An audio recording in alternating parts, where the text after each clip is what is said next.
related. So yeah, I just started by a few years ago. I'm a violinist, trying to figure out how I could improve my violin vibrato technique, essentially. And yeah, that's the video. So violin vibrato. I'm not sure how many of you are familiar with violin vibrato, but it's a very, very important violin technique. It's basically where you wiggle your left hand finger, and that's where you get that really expressive sound. And that's one of the main ways you express. That's one of the main ways you achieve expression in music, different colors and stuff. And one really important thing to know about violin vibrato is that creating a great sound is not enough. You have to have the proper technique to get to that sound, especially because poor technique can lead to injury, poor technique and muscle overuse. The thing about violin vibrato that is really important to remember is that there will always be clashes of opinion. For in essence, no important violinist likes another violinist vibrato. It's very much an individualistic thing. Music, of course, is subjective. It's all according to your interpretation of the music, and there's really no right or wrong. Now, injury is a very, very common problem. 80% of professional orchestra musicians suffer a playing injury severe enough to cause a loss of wages sometime during their career. So using the right muscles, having the correct technique is very, very critical. And basically what I was trying to do is see if there was a way I could improve the practicing process. And basically, how can I analyze muscle tension? So it's going to look a little bit like STEM. It's a little bit.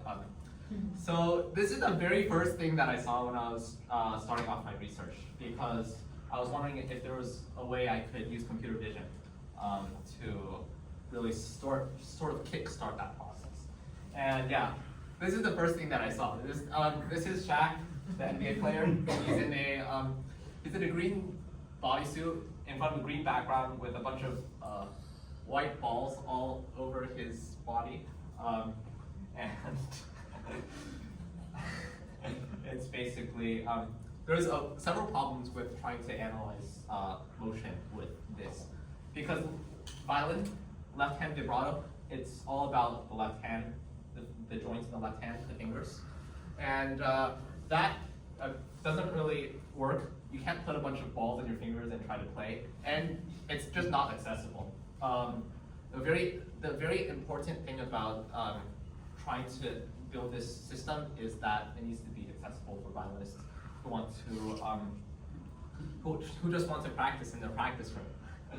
And and the other problem with an approach like this is that it requires multiple cameras and calibration. And okay, that's really not accessible.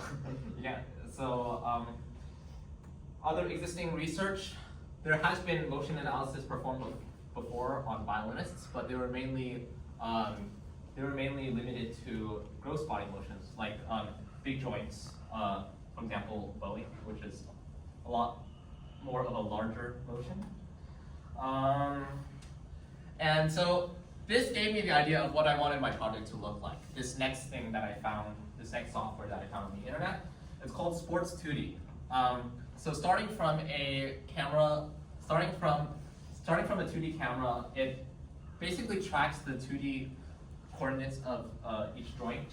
It looks a little bit like this. And this is me from a few years ago. When you do that software, it looks a little bit like that. So, okay, let's fast forward a few years. And this is what my project, this is what I came up with. Starting from that smartphone video, I put it into two Python libraries. First one is called OpenCV. It allows me to do basic video analysis, split the video into individual frames. Next, there's this really neat software, another Python library called MediaPipe. And it's an AI pose recognition software, which what it basically does, we have a bunch of individual frames from each video, right? So this can actually use the image recognition and AI to figure out where all 27 joints in the left hand are. That's the quick overview. And I did two things. I did motion analysis, basically comparing my vibrato with my teachers. And the next one is, the next thing I did was plug it into a biomechanical model called OpenSim. It's a software from Stanford, which allows me to do actual biomechanical analysis, starting with inverse kinematics, where inverse kinematics and inverse dynamics. So inverse kinematics is basically where you calculate. We have a bunch of coordinates for each point in time of all the joints. We can calculate the joint angles, joint angular motion, and we have the time, we have the positions, so we can calculate acceleration and all of that, physics. And inverse dynamics is basically F equals ma. So we have the acceleration, we have the muscle mass from a, we have like a standard model of muscle mass, muscle and bone mass, and then F, the force, equals mass times acceleration, you get the force. And this is basically what you end up with. This is, on the x-axis there is time, on the y-axis is basically how much muscle tension there is. Yeah, so as I said, the coordinates as a function of time where all of these calculations start. They're in pretty giant CSV files. CSV files are basically just spreadsheets. These are really, really large because there's 27 joints and a whole lot of frames, like probably, I don't know, too many. This is what the media pipe process looks like. These are actually the names of all the joints in the left hand, 27 of them or so, to be exact. That's my code. One major challenge I had when I was trying to work on comparing my left hand with my teacher's is, first of all, the hand will run away. Wow. So you have to be able to compare your left hand with your teacher's left hand, right?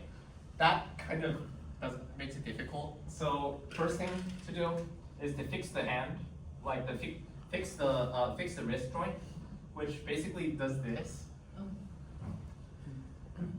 And then there's one more thing you need to do. You have to fix these two because there's still a degree of freedom. Like you can still do this and do that and then like do that. So there are basically fix this, make this part still, make that part still, and you get that, which is pretty neat. Now I can do the actual comparison and analysis. That's my code for that. And so this was the first part of my project. Basically comparing the fingers, comparing the hand. Another challenge I had is that it's an AI. AI is not perfect. For example, if you notice here, like a lot of times there's gaps. Like it can't figure out where the hands are. Can't figure out where the hand, can't figure out where the joints are. And that was a pretty big challenge I had. So minor fix, kind of just do some interpolation, like kind of guess, do like an average, that kind of stuff. That's my code for that. And basically that works for brief data gaps. All right, let's talk about OpenSim. Yeah, so again, it's doing the F equals MA and all that stuff. So yeah, inverse kinematics, inverse dynamics, went through that already. I would like to talk about the graphs on the right side. These graphs are basically, like the left side, I'm not sure if you can see it, it's a little bit hard to see, but we have left hand index finger muscles on the left graph and left hand thumb muscles. One very interesting thing I found in my research is that it's not about how fast you can activate the muscle, it's how fast you can release it. Like sports, you would want to think about like reaction rate, but if you're trying to get better technique in music, it's the opposite. This is me from 2 years ago, 2.5 years ago. Let me see if I can get the sound on. Hold on. Just something like this. So this is what the software looks like. On the right side, that's just the muscle tension. Okay, and if you just saw right there, the data gets really noisy just around here. And that's the exact moment back then when I was shifting down a pretty significant jump down, yeah. And that was, okay, and then I was like, okay, that's something I need to work on, that shift down, right? That, it really tense there, the data jumps, so that's one shift I have to work on getting smooth. And that's my teacher. His data is a lot quieter, if you want to see. This is an excerpt from one of my violin lessons. Let me see here. And he's actually talking about vibrato here. Like you can hear his vibrato, it's really wide, but it's also really relaxed. So there's a big difference there. Yeah, he's been playing violin for a long